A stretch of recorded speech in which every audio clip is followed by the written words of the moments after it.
नमस्कार, मी लतिका। आज मी तुम्हाला शेवग्याच्या शेंगाचा मसाले भात बनवून दाखवणार आहे। त्यासाठी बघा ही कोलम तांदूळ घेतलेले, ते जुने आहेत आणि असे बारीक आहेत एकदम बघा।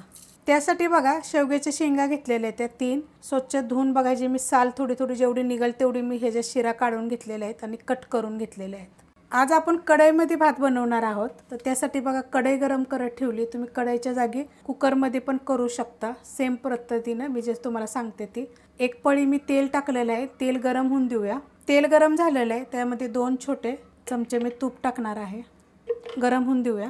तेल तूप बघा गरम झालेलं आहे चांगलं। त्याच्यामध्ये टाकणारे 1 स्टार फूल, 1 मसाला विलायची, दालचिनीचा तुकडा, 2 साध्या विलायची, 6 लवंगा आणि 6 मिरी टाकलेली आहेत। त्यात टाकणारे 1 मीडियम आकाराचा कांदा बघा, असा बारीक कट करून घेतलेला आहे। उभा कट करून घेतला तरी पण चालेल। त्यात टाकायचे आपल्याला 2 तेजपत्ते, असे तुकडे करून टाकायचे। बारीक असले तर अख्खे जरी टाकले तरी पण चालू शकते। त्यात टाकायचे थोडासा कढीपत्ता, त्यानं चव पण छान येते आपल्याला। आणि आता हे सगळं आपण भाजून घेऊया। हलकंसं बघा भाजून घेतलेलं आहे, गॅस आहे मीडियम। त्यात टाकणारे 1 चमचा जिरे, जिरं पहिलं तेल गरम झाले जरी टाकलं तरी पण चालेल। अर्धा चमचा टाकणार आहे मोहरी, मोहरी एकदम बारीक असल्यामुळे मी लेट टाकलेली आहे, एकदम बारीक आहे बघा, देशी बारीक मोहरी आहे।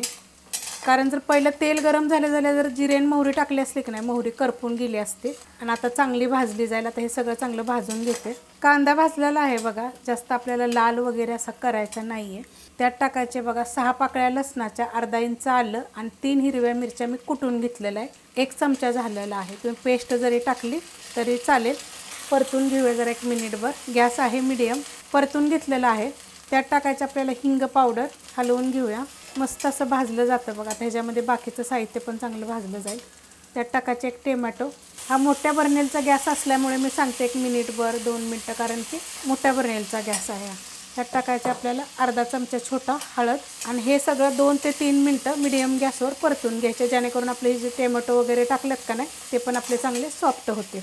परतून घेतलेलं आहे बघा मस्त असं, गॅस आहे मीडियमच। त्यात टाकायचे आपल्याला हे शेंगा। खूप व्हिडिओ टाकलेले आहेत बरं का मी शेवग्याच्या शेंगाच्या, सुक्की भाजी, फ्राय, भजी, मस्त असं वेगवेगळ्या पद्धतीने दाखवलेलं आहे। सूप वगैरे पण रेसिपी येते, शेवग्याच्या शेंगाचं पिठलं वगैरे। आता ह्याच्यात टाकायचे आपल्याला गरम मसाला पावडर, भाताचा ह्याची पण रेसिपी मी अपलोड केलेली आहे। त्यात टाकणार आहे कोथिंबीर। ह्यात आपल्याला काय आता ह्याच्यामध्ये मिरची पावडर वगैरे टाकायची नाही, कारण हिरवी मिरची मी टाकली होती। तुम्हाला पाहिजे तर थोडीशी मिरची पावडर पण तुमच्या तिखटाप्रमाणे टाकू शकता, कारण आपण हे गरम मसाला बी टाकलेला आहे ना, खडा मसाला, त्यानं सुद्धा हे तिखट होतं। तांदूळ स्वच्छ 2 ते 3 पाण्याने मी धुवून घेतलेले, ते टाकून घेऊया। ह्याच्या जागी तुम्ही बासमती पण घेऊ शकता। तांदूळ टाकून घेतलेले आहेत। आता हे काय करायचे, 2 मिनटं हे मसाल्यामध्ये परतून घ्यायचे पहिले। मस्त असं 2 मिनटं मी परतून घेतलेलं आहे। आता ह्याच्यामध्ये आपल्याला टाकायचे पाणी। तर ज्या वाटीनं आपण तांदूळ घेतले होते ना, त्या वाटीनं आपल्याला ह्याच्यामध्ये 3 वाटी पाणी टाकायचं आहे। जुने जर तांदूळ असले की नाही तर एका वाटीला 3 वाटी पाणी टाकायचं, कारण वाटी गच्च भरून मी तांदूळ घेतले होते। मिक्स करूया। कुकरमध्ये जरी केलं ना तर जुने तांदूळ असेल तर सेम पद्धतीनं, फक्त कुकरला मग 4 शिट्ट्या करून घ्या। बारीक गॅसवर जरी केल्या तरी चालतील किंवा मीडियम गॅसवर जरी तुम्ही केला तरी चालेल।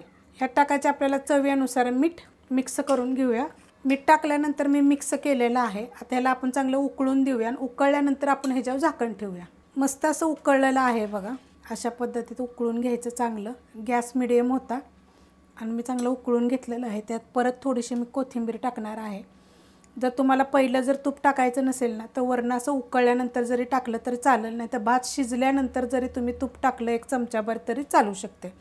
गॅस करणारे आता एकदम बारीक मी, आणि त्याच्यावर आपल्याला झाकण ठेवायचे। आणि हे झाकण किती वेळ ठेवायचे, 10 ते 15 मिनटं। जर कढई पातळ असेल किंवा कुकर तर लक्ष ठेवा, कुकरमध्ये तर आपण शिट्ट्याच करणार आहे, पण कढई पातळ असेल तर जरूर लक्ष ठेवा। बारीक गॅसवर बघा मी झाकून ठेवला होता भात। एकदा मी बघितला होता की झालाय का म्हणून, तर मस्त बघा झालेला, 1 नंबर होतो। आणि आपण बघा असा भात शिजलाय बघा, तर मस्त तर सॉफ्ट झालं। आता हे ना कोलम तांदूळ घेतले होते मी, ह्याच्या जागी तुम्ही बासमती पण तांदूळ घेऊ शकता। ह्यात थोडेसे तुम्ही शेंगदाणे पण कच्चे टाकू शकता बरं का, छान लागतं। करून बघा अशा पद्धतीने, 1 नंबर चवीला होतो आणि एकदम झटपट रेसिपी होते, काय जास्त वेळ पण लागत नाही आणि काहीच नाही। अशा पद्धतीमध्ये रेसिपी आवडली तर लाईक करा, सबस्क्राईब करा, कमेंट करा आणि शेअर बी करा।